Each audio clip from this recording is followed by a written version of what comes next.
Bon, une semaine après le leader, le Dauphin, un Dauphin en forme, comment tu abordes cette rencontre? Bah, c'est le plus gros club de Ligue 2, hein, on va pas se mentir, l'effectif le plus fourni, le meilleur effectif, et puis depuis le changement d'entraîneur, que des victoires. Donc c'est sûr qu'ils viennent ici avec une énorme confiance, hein. Eux, leur optique, c'est de monter. Je pense qu'en fin d'année, ils vont y arriver. Parce que moi, je pense même qu'ils vont finir champions. Donc c'est sûr que c'est un énorme match à domicile.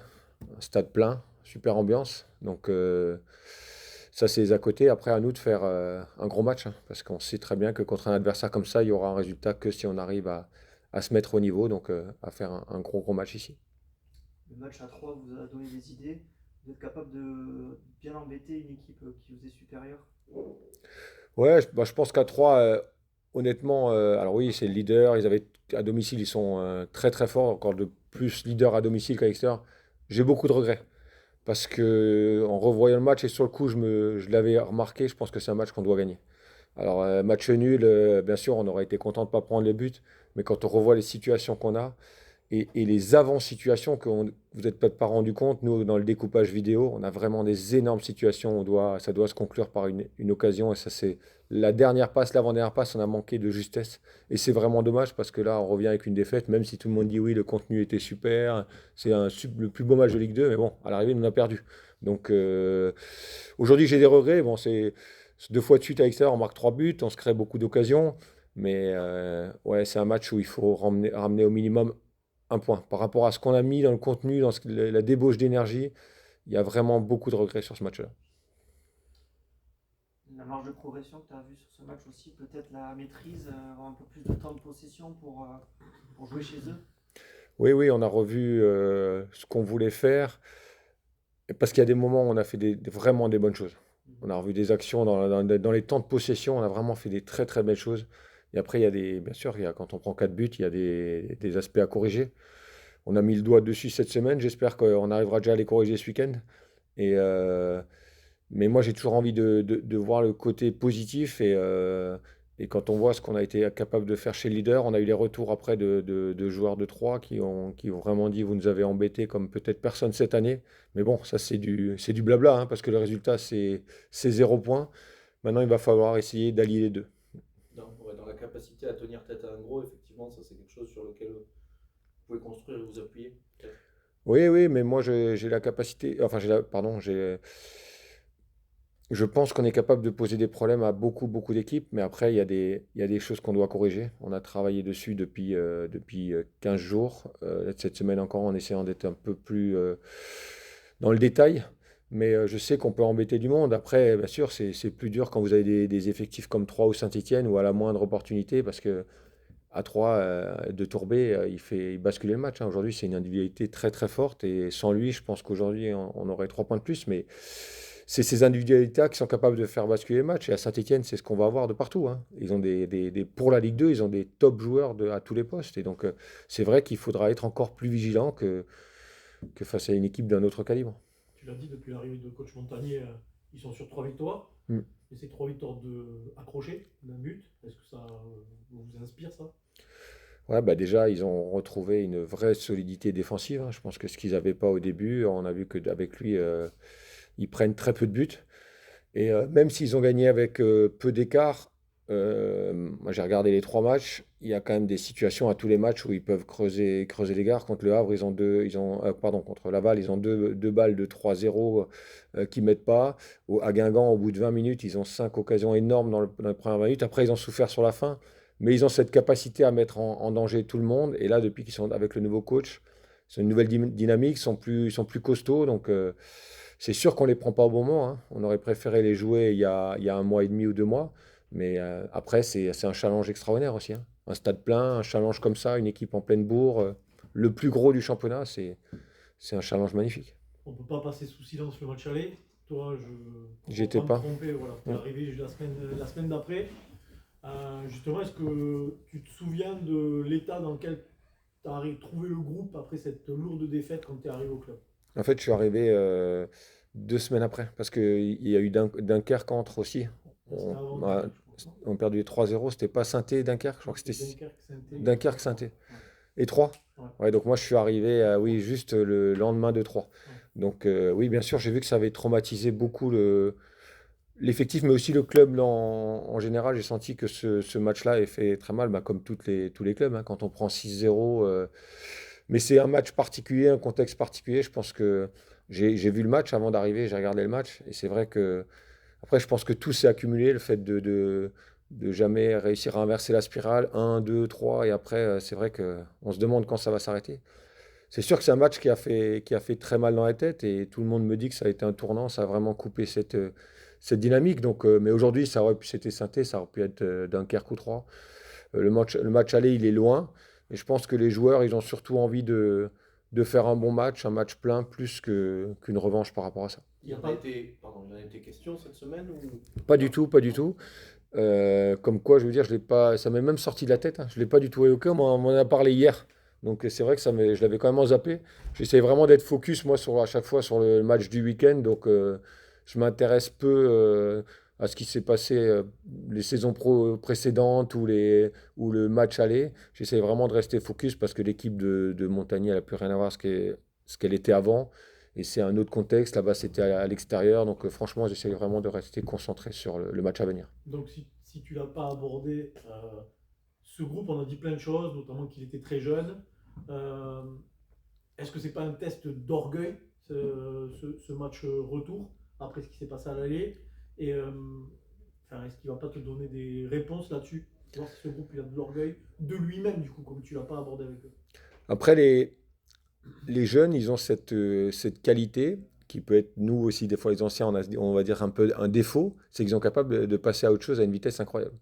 C'est-à-dire, c'est vrai que nous, on se dit toujours, au purée, vous vous rappelez, il y a 3 jours, les mecs sont passés à autre chose. Donc eux, c'est vrai qu'ils n'ont pas ce truc de se dire, il y a un an, il s'est passé un truc. Donc je trouve que pour moi, c'est une qualité, plus qu'un défaut.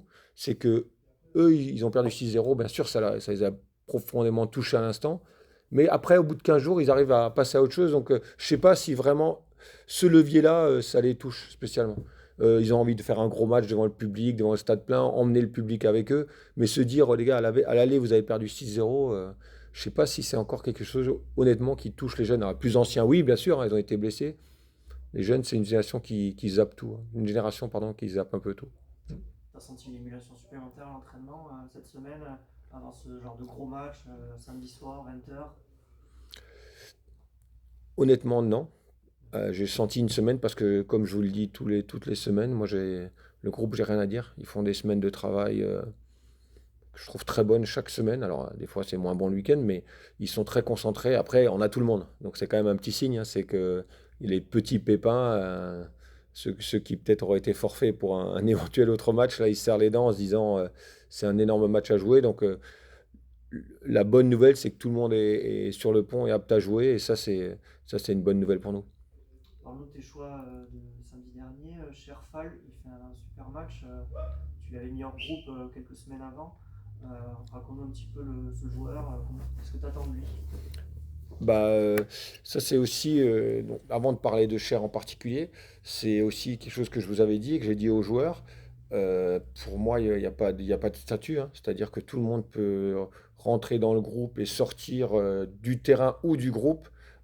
C'est pas l'âge ou la carrière qui compte. Et quand je juge que c'est le moment qu'un joueur joue, il joue. Et Cher, c'est ça. À un moment donné, il a eu une petite baisse de régime qui est logique pour un jeune parce qu'il avait fait une partie du cycle aller très intéressante et après il a eu une petite baisse de régime, il a eu du mal à retrouver la forme. Et là, l'entraînement, ces 15 derniers jours, je trouvais qu'il avait retrouvé cette ardeur, cette capacité de récupérer les ballons, cette capacité de bien jouer avec le ballon. Et quand Steve, malheureusement, a été suspendu, je me suis dit c'est l'occasion de le lancer. J'en ai laissé d'autres sur le banc et il a fait un très bon match. Mais comme beaucoup de jeunes, je pense qu'il faut être patient avec eux et indulgent. Et indulgent parce que on peut pas les mettre dehors du groupe et dire c'est fini. Moi, je me dis toujours, bah, ils ont des temps où ils sont dans un petit creux et ça revient. Et je pense que c'est leur rendre service que de les faire souffler et de les sortir du terrain ou du groupe pour qu'ils reviennent. Et Cher comme d'autres jeunes, je pense que ben, quand ils seront aptes à jouer et quand ils seront bons, je les ferai jouer. Et Cher, il a fait un très bon match à 3. Il a prouvé tout ce qu'il était capable de faire, mais je pense qu'il peut, honnêtement, je pense qu'il peut faire plus que ça encore. Je pense qu'il est capable d'être meilleur que ce qu'il a été, parce c'est vraiment un joueur qui a des très grosses capacités. Et je pense qu'il peut faire encore mieux que ce qu'il a fait à 3. C'est un profil différent de ce que tu as en magasin, parce qu'il est bon dans le jeu aérien, il est physique, il court beaucoup. Ouais, ouais, bah, il peut jouer sentinelle, il peut jouer relayeur. Après, s'il joue avec une sentinelle, si Steve est apte, on va pas se mentir, Steve va jouer parce que c'est quand même notre leader de milieu de terrain, donc celui qui apporte l'équilibre à la fois défensif et offensif. Donc, Cher, il peut, si Steve était amené à pas jouer, il joue là. Par contre, je pense qu'il est aussi capable de jouer relayeur, d'apporter de l'impact sur le plan de vue offensif, défensivement aussi. Et c'est vrai que dans le domaine aérien, il excelle. C'est lui qui se crée quasiment toutes les situations dès qu'il est sur le terrain. Donc c'est vrai c'est un joueur très intéressant pour le futur du club. Face à ce genre d'adversaire, Saint-Etienne, un adversaire au-dessus sur le papier, est-ce qu'il faut pas courir plus, gagner plus de duels? Il va falloir un supplément d'âme là, pour les chatouiller un peu. Bah, c'est un mot sur lequel j'insiste beaucoup avec les joueurs, hein. Donc, mais pas que ce match-là. Je pense que c'est essentiel de l'avoir tout le temps. Mais bien sûr, il faut ça, mais il faut jouer. Il faut jouer. Moi, je veux qu'on joue. Je veux qu'on joue. Je veux qu'on ait nos principes de jeu offensif qui soient les mêmes, que ce soit Saint-Étienne ou le dernier ou l'avant-dernier. Il faut qu'on mette les choses en place. Et avec nos joueurs, malgré tout, je pense qu'on a la capacité de les mettre quelquefois en difficulté. Bien sûr, ça sera plus dur que d'autres, mais je pense que malgré tout, on pourra les mettre en difficulté sur quelques actions. La semaine de préparation, comment vous avez géré ça? La pelouse, euh, où est-ce que ça en est justement? Bon, ça commence à être mieux, là. Ça lui a fait vraiment du bien qu'on le décharge pendant les 10 derniers jours, donc notre terrain d'entraînement. Là, il a quand même bien récupéré. On a fait une séance sur le terrain d'honneur aussi, ça c'est bien pour les repères, pour les joueurs. Donc là, c'est beaucoup mieux. Et puis bon, le temps de cette semaine a favorisé les entraînements. Non, ça a été top. Les conditions étaient top toute la semaine. Mondaïlam, pas besoin de motiver les troupes pour ce genre de match? Non, ça c'est sûr, hein. Comme je l'ai dit la dernière fois, ma première interview, je l'ai passée contre Saint-Etienne aussi. Ouais. C'est le genre de match qu'on n'a pas besoin de préparer, entre guillemets. On voit directement l'affiche et on se met dans la tête que ça va être un très très gros match. Ouais. Encore plus avec ce qui s'était passé à l'aller, on est obligé d'y revenir.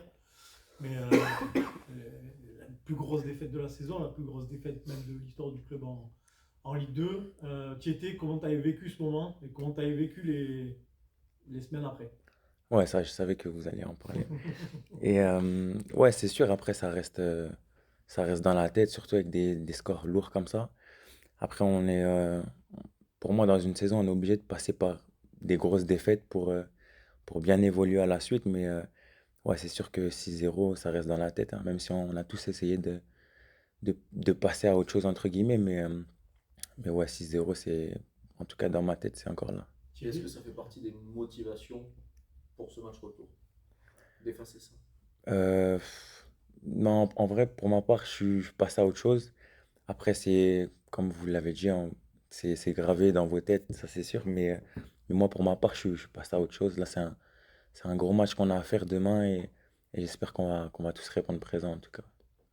Tu as été utilisé en sentinelle en début de saison. Là, ça fait quelques semaines que tu es en défense centrale, dans une défense à 3 avec Anto et Jean. Comment tu vis ce changement? Comment ça se passe? Bah, personnellement, je m'adapte bien. Dès que j'ai commencé en professionnel, j'ai toujours, entre guillemets, bouché les trous. J'ai commencé comme ça et puis je pense que ça me sert au jour d'aujourd'hui. En tant que joueur professionnel, je dois répondre présent à la place que me met le coach et pour l'instant, je pense que ça me réussit bien. Comment le groupe a vécu cette défaite 4-3 à 3? T'as senti quoi, des regrets ou quand même une fierté d'avoir posé des problèmes au leader? Bah, moi, j'ai regardé le match à la télé. J'ai suivi à la télé comme j'étais suspendu. Mais ouais, j'ai senti une bonne équipe de Pau quand même, qui a bien entamé le match, qui a su marquer dès le début. Et ça, je pense, c'est ce qui faisait notre force auparavant.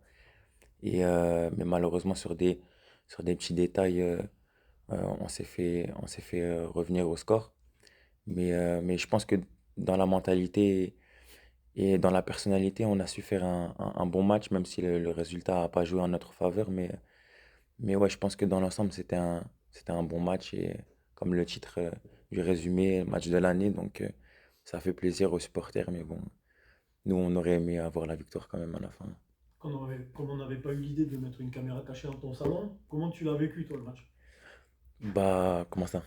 Comment tu as vécu le match quand tu l'as regardé? Est-ce que t'a mis en colère? Comment tu vis un match quand tu es suspendu comme ça? Bah, Avec ce scénario surtout.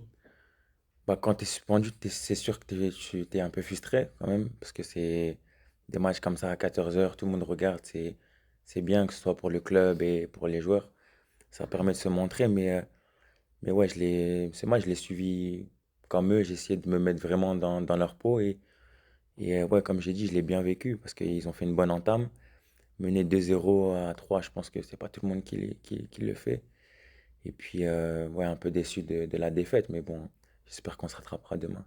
La capacité de l'équipe sur ce match à jouer les yeux dans les yeux avec le leader, avec un autre gros qui arrive derrière, est-ce que ça aussi, ça doit vous permettre de vous dire on sait faire, on peut faire en tout cas face à une équipe comme ça? Ouais, après, c'est sûr que ça booste d'enchaîner deux gros matchs comme ça face à des anciens clubs de Ligue 1. C'est sûr que ça booste mentalement. Et puis, ouais, on va essayer d'entamer le match de la meilleure des manières. Et puis, on joue à 20 h, on est le seul match. On sera regardé, donc il va falloir qu'on réponde présent. Ça, c'est c'est vraiment important, ça, le fait que ce soit un match regardé. Pour vous, vous êtes des jeunes joueurs. Pour votre carrière, je ne vais pas dire un tournant, mais c'est quand même un moment fort où il faut être présent sur ce genre de match. Ouais, inconsciemment, on l'a tous dans la tête, je pense. Je pense on est assez, entre guillemets, futé pour savoir qu'il y a des matchs où il va pas falloir faire d'erreur ou entre guillemets des trucs comme ça. Mais ouais, match à 20 h contre Saint-Etienne, ouais, va falloir que tout le monde se transcende entre guillemets, hein. Courir plus aussi que l'adversaire, gagner plus de duels et être plus fort. Ça aussi, c'est un adversaire qui est plus fort que vous sur le papier. Il va falloir ce supplément d'âme dans l'équipe. Ouais, c'est sûr, il va falloir se surpasser, hein. Mais je pense que il y a plein de petits détails qui sont présents. Je pense que vous avez vu la sortie des nouveaux maillots. Il y a plein de petits trucs comme ça. Je pense que mentalement ça joue et ça va nous permettre d'avoir plus d'assurance sur le terrain. Justement, c'est le gros maillot, t'en penses quoi? Bah, très beau. J'étais surpris parce qu'on est toujours habitué à du bleu, du jaune pour le POFC, que ce soit à l'extérieur ou à domicile. Mais ouais, ça change, ça change. Je pense que la com, ils ont fait un vrai maillot et je tiens à les féliciter, pardon. Pour revenir sur le jeu, est-ce que tu sens que l'équipe elle commence à comprendre les principes du coach et à les appliquer sur le terrain? Tu sens que ça commence à rentrer? Ouais, je pense aussi, hein, parce que même quand le coach Nicolas était là, Titi nous prenait, même défensivement, on faisait plus comment dire, de spécifique défensif, il mettait de la voix et tout, donc je pense que déjà le fait qu'il fasse ça, ça a facilité son arrivée, puis même le fait qu'il soit coach numéro un, je pense que il a juste continué dans sa lancée, hein. Il a pas été pour moi effrayé, il nous a parlé, et puis ouais, comme je l'ai dit, il a continué sur sa lancée, et puis en tout cas, tout le monde l'écoute, et tout le monde commence à comprendre vraiment ce qu'il demande. Donc en vrai, tant mieux pour lui et tant mieux pour nous, ouais. Il y a une période où c'est vrai que vous prenez beaucoup de buts. Là, c'est la meilleure attaque du championnat qui se présente face à vous samedi soir. Est-ce que toi, en tant que défenseur, est-ce que tu en as parlé avec Anto, avec Jean, c'est peut-être encore plus sur ce match-là qu'il faut prouver que la meilleure attaque du championnat, ça passera pas. Ouais, je vois ce que vous voulez dire, mais ouais, déjà, je pense que vraiment, il faut se concentrer sur nous, sur ce match-là. Je pense qu'on a une très belle équipe. Et puis, je pense que avant tout, il va falloir communiquer. Face à ce genre d'équipe-là, je pense que c'est le plus important, communiquer. Et puis, on verra ce que la suite nous réserve.